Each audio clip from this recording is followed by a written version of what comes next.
میں اس ماحول میں مزید نہیں رہ سکتی، صبا نے فیصلہ کیا۔ مگر کیسے؟ جب تک کہ اس سیکرٹ سے پردہ نہیں ہٹ جاتا میں کہاں جا سکتی ہوں؟ عرفان کی وہ حالت بار بار مجھے ڈرائے گی، چاہے میں دنیا کے کسی کونے میں بھی چلی جاؤں۔ وہ بوجھل قدموں سے گھر میں داخل ہو گئی، آہستہ آہستہ چلتی اپنے کمرے میں آ گئی۔ کمرے میں داخل ہوتے ہی اس کے جسم کے رونگٹے کھڑے ہو گئے۔ ایک غیر معمولی احساس اسے ستانے لگا۔ جس ہستی کو پکار پکار کر وہ اور سمیہ تھک گئی تھیں، شاید وہ آ گئی تھی۔ پورے گھر میں گپ اندھیرا تھا، صرف صبا کے کمرے میں لیمپ کی ملگجی روشنی پھیلی تھی اور وہ اکیلی تھی۔ سمیہ کے ساتھ مل کر جس روح کو وہ قدرے بے خوفی سے آوازیں دے رہی تھی، تنہائی میں اس کی موجودگی کے احساس سے اس کا دل ڈوب رہا تھا۔ بھاڑ میں جائے ہر راز، ہر بھید، میں اوپر جا رہی ہوں سمیہ کے پاس، اس نے گھبرا کر سوچا۔ مگر پھر ایک خیال نے اس کے قدم روک لیے۔ عرفان، وہ کھنڈروں میں بھٹکتا، شدید اذیت میں مبتلا عرفان۔ نہیں، صبا نے بمشکل خود پر قابو پایا۔ صرف تھوڑی سی ہمت اور پھر ان واقعات کا ہمیشہ کے لیے خاتمہ ہو جائے گا۔ وہ آہستہ سے چلتی صوفے پر بیٹھ گئی۔ دیکھیں، صبا نے ہمت کر کے آواز دی، مجھے معلوم ہے کہ آپ کمرے میں موجود ہیں، پلیز اب اس راز سے پردہ ہٹائیں۔ آپ کون ہیں؟ یہ سب کیا ہے؟ صبا کی نظریں مستقل میز پر رکھے پیپر اور پین پر جمی ہوئی تھیں۔ اس کا دل دھڑک رہا تھا کہ اب وہ اس ہستی اس کے سوالوں کے جواب لکھنا شروع کرے گی، مگر کوئی حرکت نہ ہوئی، کوئی جواب نہ آیا۔ تھک کر صبا نے صوفے کی پشت سے سر ٹکا کر آنکھیں بند کر لی۔ اچانک کمرے میں ایک گراہ گونجی، سسکیوں کی۔ کون ہے؟ صبا گھبرا کر سیدھی ہو گئی۔ اس نے چاروں طرف نظریں دوڑائیں۔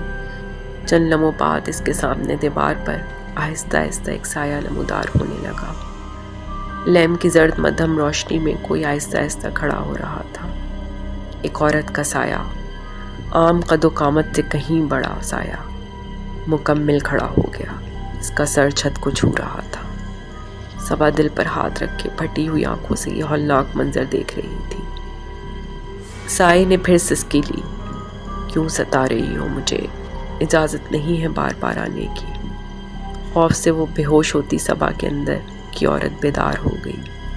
وہ اچانک ڈر سے بیگانہ ہو گئی۔ میں ستا رہی ہوں تمہیں؟ اس کہانی کا انجام کرنا ہے مجھے، جس کا آغاز تم نے کیا تھا 7 اگست کو۔ اتنے دنوں کا شدید خوف، الجھن، ڈپریشن اچانک شدید غصے میں تبدیل ہو گیا۔ کیا تعلق تھا تمہارا عرفان سے؟ بولو، کیوں ڈراتی ہو مجھ کو راتوں میں؟ جواب دو، کون ہو تم؟ میں نے بتایا تھا میں ایک ساز ہوں۔ سائی کی آواز کسی سسکی سے مشابہ تھی۔ ساز؟ تم رباب ہو؟ ہاں۔ عرفان سے تمہارا کیا تعلق ہے؟ وہ شیطان میرا شوہر تھا۔ شیطان؟ کیوں؟ اس نے تمہارا کیا بگاڑا تھا؟ تم نے تو اس سے اپنی مرضی سے شادی کی تھی۔ مجھے علم ہے، صبا نے بگڑ کر پوچھا۔ ہاں، وہ میری غلطی تھی، بےحانہ غلطی۔ عرفان، میں اس بات کو مزید نہیں چھپا سکتی۔ میری امی، میرے پڑوسی مجھ کو غلط نظروں سے دیکھ رہے ہیں۔ رباب اور عرفان ہوٹل کے کمرے میں آمنے سامنے بیٹھے تھے۔ میں نے تم کو شادی سے پہلے ہی بتا دیا تھا کہ مجھے جلدی بچہ نہیں چاہیے۔ جلدی؟ رباب نے بھڑک کر کہا۔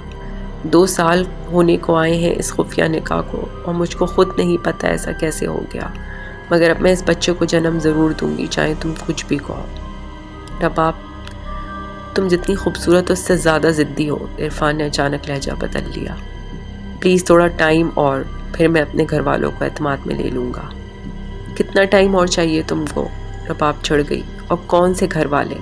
تمہارا تو دنیا میں کوئی نہیں ہے، صرف ایک بیوی ہے، تو اگر اس سے اتنا ڈرتے ہو تو مجھ سے شادی کیوں کی تھی؟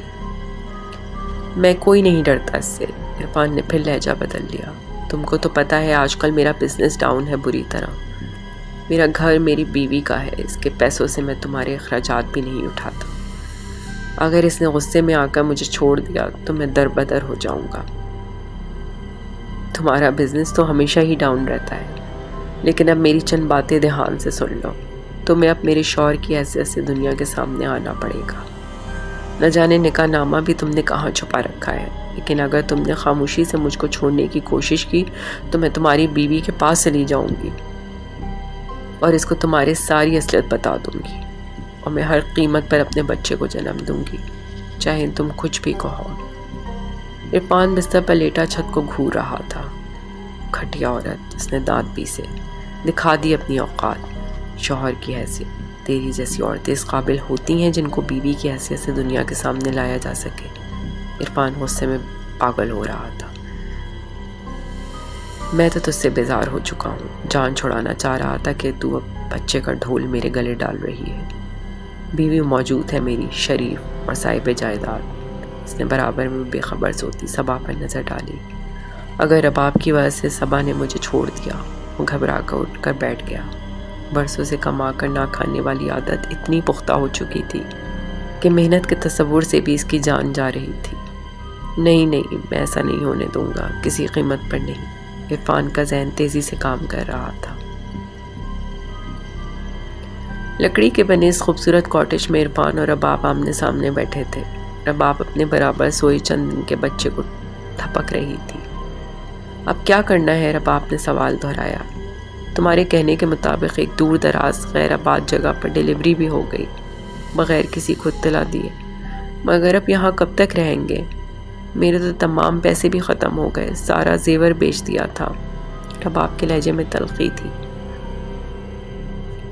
ہاں تو کوئی میری ڈیلیوری کے لیے تو تم نے زیور نہیں بیچا، تم ہی میری جان کھا رہی تھیں کہ بچہ۔ عرفان کا لہجہ اس سے دگنا کڑوا تھا۔ لیکن اب کیا کرنا ہے؟ میری امی کتنی پریشان ہوں گی، میں نے ان کو بھی کچھ نہیں بتایا تمہاری ضد کی وجہ سے۔ رباب غمگین ہو گئی۔ اب تو تم اپنا وعدہ پورا کرو عرفان، میرے شوہر کی، اس بچے کے باپ کی حیثیت سے میرے گھر چلو، دنیا کا سامنا کرو۔ کتنی منحوس عورت ہے یہ، عرفان سوچ رہا تھا۔ پتہ نہیں کیا ہو گیا تھا مجھے، اس کی ضد مان کر اس سے نکاح کر بیٹھا، اور اب یہ بچہ میرے گلے ڈال رہی ہے۔ صبا کو اگر منا بھی لیا تو ان دونوں کا بوجھ تو مجھے ہی اٹھانا پڑے گا۔ وہ لرز گیا۔ عرفان، تم کو اس بچے سے محبت محسوس نہیں ہوئی؟ رباب نے پھول جیسے بچے کو پیار سے دیکھتے ہوئے سوال کیا۔ عرفان کو پتہ تک نہ چلا رباب نے کیا پوچھا تھا۔ وہ تو کچھ اور ہی سوچ رہا تھا، پلان کر رہا تھا۔ اس نے کھڑے ہو کر کھڑکی سے نیچے جھانکا۔ اس بلند بالا تفریحی مقام پر جس کاٹیج میں وہ ٹھہرے ہوئے تھے، اس کے بالکل ساتھ ایک گہری کھائی تھی جس میں دریا ٹھانٹے مار رہا تھا۔ کئی دنوں سے ذہن میں پکتے پلان پر اس نے اچانک عمل کر دیا۔ عرفان کو صرف چند منٹ لگے رباب کا گلا دبا کر اس کو کھائی سے نیچے پھینکنے میں۔ اس کے بعد اس نے اطمینان کا سانس لیا۔ اب اس کے ہاتھ بچے کی طرف بڑھے۔ اس نے بچے کو اٹھا لیا۔ سائے کی سسکیوں میں تیزی آ گئی۔ صبا جو دم سادے سب کو سن رہی تھی بولی، تو کسی کو شک نہیں ہوا تمہاری لاش؟ میرا کون تھا جو مجھے ڈھونڈتا؟ ایک کمزور ماں جو میرے انتظار میں جان سے چلی گئی۔ جنگلی جانور کھا گئے تھے میری بے کفن لاش کو۔ صبا کو جھرجھری آ گئی۔ اوہ وہ بچہ، اس کو بھی نہیں۔ وہ شیطان کوشش کے باوجود اپنی اولاد کو قتل نہ کر سکا۔ وہ بچہ دنیا میں ہے۔ تم کو عرفان سے اتنی نفرت ہے لیکن تم نے اس کو کبھی نہیں ستایا۔ اس سے انتقام لینے کی کوشش کیوں نہیں کی؟ ایک خیال صبا کے ذہن میں پیدا ہو۔ تم کو تو دنیا سے گئے تقریباً 4 سال ہو گئے، تم نے عرفان کے مرنے کے بعد مجھے رابطہ کیوں کیا؟ میں تو اپنا حساب کتاب دے رہی تھی، اپنے کرم بھگت رہی تھی، مجھے دنیا میں آنے کی اجازت نہیں تھی۔ سائی کی آواز میں سرگوشی تھی۔ جب میری پاک باز ماں کی نیک روز عالم میں آئی تو اس نے میری سفارش کی، مجھ پر سے بوجھ کم کر دیے گئے، مجھے تم تک آنے کی اجازت مل گئی۔ اوہ، صبا پھر لرز گئی۔ اور عرفان، وہ اب تک کیوں عذاب میں ہے، کیوں بھٹک رہا ہے؟ وہ سایہ کرب میں ڈوبی آواز میں ہنسنے لگا۔ وہ تو بھٹکے گا قیامت تک، اپنے گناہوں کی سزا بھگتے گا۔ میں اور تم تو کیا، کوئی اس کے لیے اب کچھ نہیں کر سکتے۔ اس کا عذاب کبھی کم نہیں ہوگا۔ تو پھر تم مجھ سے کیا چاہتی ہو؟